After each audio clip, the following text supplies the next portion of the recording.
How's it going, lads? Marshall here, and welcome to another review on the channel. And by the flag and by the club, you can tell we have the tenacious midfielder from Arsenal. It is Torreira time. We're going to review the Uruguayan international today and see what he's like on FIFA 19 Ultimate Team with his brand new 82 rated FUTMAS card, which I've got to say looks outstanding. So we're going to see what he's like today. So lads, bring the hype, bring the FUTMAS cheer, and smash the hell out of that thumbs up button on this video. Let's aim for 1,000 likes. And throughout FUTMAS, we're going to be cranking these reviews out all the time, so stay notified to the channel. And when you're subbed, or if you do sub the channel for the first time, click that little notification bell as well to be notified of future uploads upon this channel. Because last night I would have done 2. I fell asleep, man. I was far too tired. But we're going to try and do 2 on the night it is released, and then 1 the following day, so you do get them kind of earlier. So you can see what I'm going to do by that. But we're going to have Gomez out later today, like noonish or something like that. But Torreira is the review this morning. He's going to play in a 4-2-3-1 as a CDM. You will see the formation yesterday as well. And lads, let's just get into it. So here we go now. He's so cheap, man. He's so cheap. He's 30k on the Xbox and 25k on the PlayStation. I reckon that is dirt cheap, very, very cheap for the card, because what he offers you is something a lot of other midfielders offer you on this game. You look at Kante, he offers you the exact same as Kante. Well, not the stats and whatnot, and what he offers in game isn't as good as Kante, but he is very comparable to Kante on this game. He's got medium to high work rates, he is very small, and by me saying he's very small, he is small. He is 5'6". He's got 4-star skill moves, 3-star weak foots, and he did get 1 assist in the 6 games that I did play with the card. So far, I will be playing more, and I'll explain why I'm going to still use this card in the future, because he is very good. And by the look of his stats, you can tell he's got some phenomenal attributes. 85 acceleration, 77 sprint speed, able to close down players very quick. I do like that about the card. 73 attacking position, 56 finish from a centre midfielder. That's not very good, but if you're going to play him at CDM, that is very good, although CDMs can sometimes pop up in the most unusual places, and sometimes it isn't a penalty area, so 56 finishing could possibly be a con with the card. He's got 88 shot power, however, and 83 long shots. You can rasp them from range, but they're not really too accurate, although I didn't really have the positioning or the timing to hit those time finesses with the card. He's got 76 vision, which could affect the card in a number of different ways. 77 crossing, 77 free kick accuracy, 87 short pass, 81 long pass,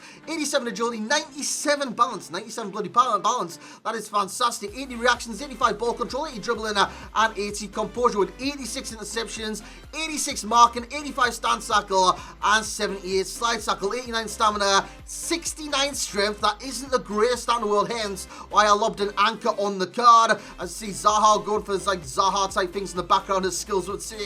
And he's got 86 aggression as well, so he is a very tenacious midfielder on this game. And after these first 2 clips, you're going to see tackle after tackle after tackle after tackle after tackle after interception after tackle, because that is what he offers your team.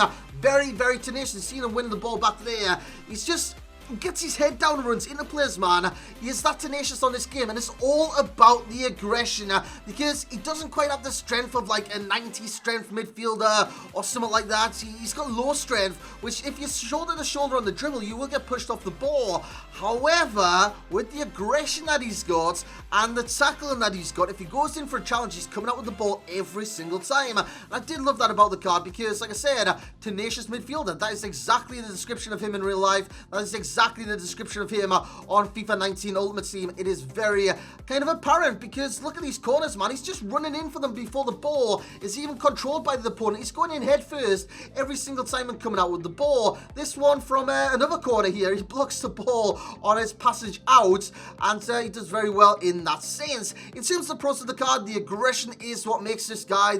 He's very good in terms of the defensive positioning and the aggression upon the card. And he's tackling phenomenal. He's got 85 stance tackle, 78 slide tackle, 86 marking as well. So if there's a runner going past him or anything like that, he's aware to it. He clicks on, and his AI intelligence almost is very kind of it's up there. It's up there. His AI intelligence is up there, because he clicks on, man. If there's a runner running past him, he tracks the runner all the time. And I did like this guy's marking, his interceptions, his tackling, everything defending about the card I bloody loved.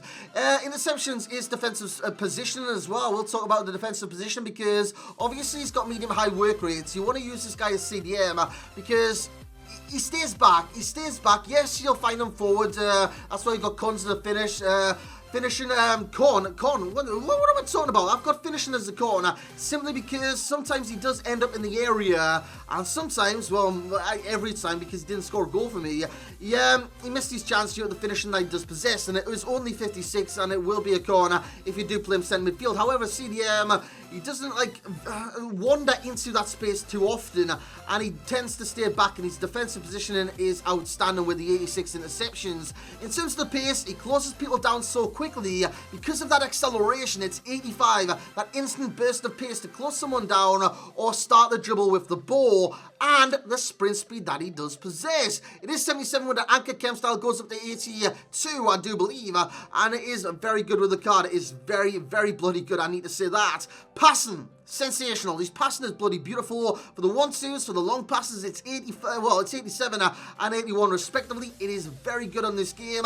And the agility slash balance, I mean, for the agility, if you're on the ball, you're going to see him very, very evasive. And with him being small and quite nippy, he is evasive on this game. With the agility and bounce that he's got, he could go through challenges. And with the aggression that he's got as well. However, the strength that he's got, if he goes in like a shoulder tussle with someone, he's going to lose the ball, unfortunately. At the same time, if someone tries to turn him, he's got good marking and good agility. That means he turns very quickly and he's aware of the situation. He turns and follows his runner, and he can catch up to them as well with the acceleration and sprint speed.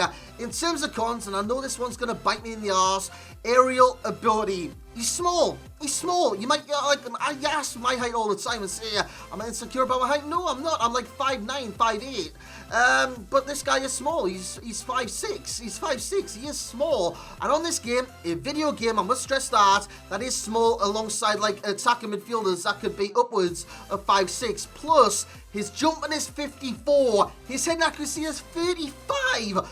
It's bad. He doesn't get off the ground, and that is an issue for goal kicks, especially if you have him as a lone CDM and they play it towards their cam. You can see where that issue is going to come in because he's going to be marking that cam, and with the issue, he's not going to be able to get off the ground and win the header. Also, the other con will be the finishing with the card, and that's neither here or there. It is there because if you play him centre midfielder, he's going to get in positions to score, and he's not going to score. However, if you play him CDM, set back while attacking and stuff like that, he's going to sit back while attacking because he's got medium to high work rates. He will sit back and he will defend for his life because this guy is a tenacious midfielder and he is very bloody good. So let's get in the overall rating with this card then, lads. He's going to get the rating. You remember, Zaha got an 8.8. I'm not saying Torreira's as good as Zaha or Zaha's as good as Torreira because they're two different positions. I rate them based on position.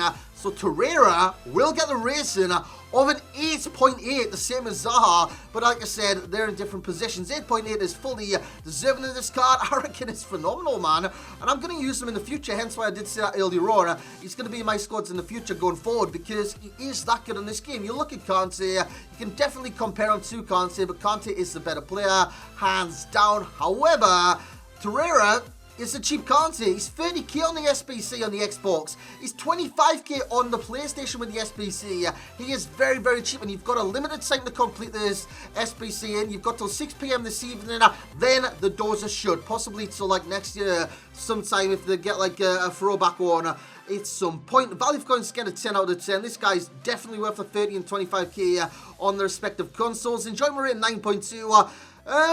Yeah, I enjoyed this card. Breaking the play, starting attacks. I love that about the cards. And what he was offering me at CDM was something Makaleli was offering me at CDM. It's like defensive cover. You might not be the tallest in the world, but you cover the defense very well despite your lack of height. In terms of FUT Champs readiness, yes, he's getting a FUT Champs readiness category out of an 8 out of 10 because if I'm getting my words mumbled up or anything like that, it's 8 a.m. in the morning. I've been up since 5 a.m. It is very, very early in the morning. Similar players, we have Thomas Partey, who I reckon is quite similar. Obviously, in Chuck Kante in that mix. I reckon the most similar will be that Renato Sanchez. Cyprian's in there as well, but Renato Sanchez for me is the most similar, especially his upgraded versions, is the most similar to this Torreira, whereas Renato Sanchez is quite aggressive in the challenge. I reckon Torreira is more aggressive in the challenge. Torreira just goes in like he's a nutter, man. He's an absolute nutter, but he's a nutcase I'm going to love on this game. Key pro will be that aggression. The key con will be the aerial ability. Because he's small, lads. He's bloody small. And he's jumping to 54. It is not very good in the size. Best chem style would be Anchor then for myself. It adds to the physicals. It adds to the pace. And it adds massively to the defending. Which I know is already increased. It's his best, well, second best stat on the card. Apart from 81 pace and 81 passing.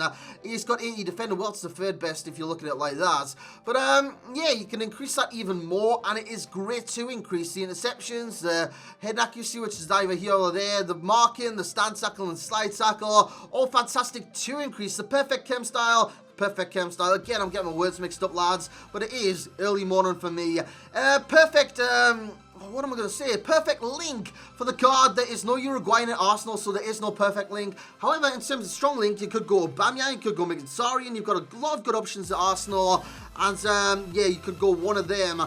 I'd go Mkhitaryan. I would literally go Mkhitaryan and stick him alongside him and CM. I'd possibly like a 4-1-2-1-2 or something like that, and have this guy as the lone CDM, or in a 4-2-3-1 and have this guy as a dual CDM like I did have today. In terms of the weak chem style, you've got to look at the other Uruguayan on this game who bosses it all the time, and that is Luis Suarez. I mean, Jesus Christ. Start him in whichever formation. You can get a link between these two and then switch in game to get the best of both worlds. Torreira and the other aggressive player in Luis Suarez. I mean, he bites people for God's sake. But anyways, guys, that's going to be it for this review. I hope you have enjoyed this one. Gomez will be out later today. I've got Martinez to do. I've got Royce to do. I've got so much to do, lads, but I'm not complaining. I'm up early today. I'm up and I'm looking forward to getting these reviews done. So I hope you have enjoyed this review. If you have, you know what to do. Bring the bloody hype. Subscribe to the channel if you're new. And smash the hell out of that thumbs up button. That's hard for me to say this time in the morning, but smash the hell out of that thumbs up button, subscribe to the channel if you are new around here, and as always, lads, I will catch you all next time.